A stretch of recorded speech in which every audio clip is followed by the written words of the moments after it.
مرج البحرين يلتقيان اللهم የሚገናኙትን ሁለቱን ባህሮች ማለትም ውቅያኖስንና ጨዋማውን ባህር የተወሰነ ክልል ላይ እንዲገናኙ ለቀቃቸው بينهما برزخ لا يبغيان በሁለቱም ባህሮች መካከል ግርዶሽ አለ እርስ በርስም ድንበር አይጣጣሱም فبأي آلاء ربكما تكذبان በጌታችሁ ጸጋዎች በየትኛው ታስተባብላላችሁ يخرج منهما اللؤلؤ والمرجان ከሁለቱም ባህሮች ሉልና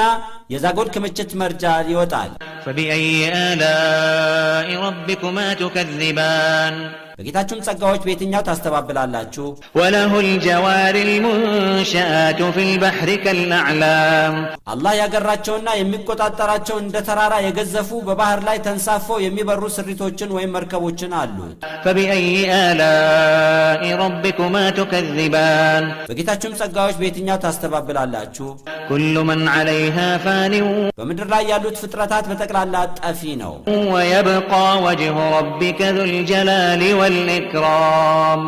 የልቅናና የኩራት የትሩፋትና የልገሳ ባለቤት የሆነው የጌታ የአላህ አምሳያ የሌለው ሁኔታውን መግለጽ የማይቻል ፊቱ ብቻ ይቀራል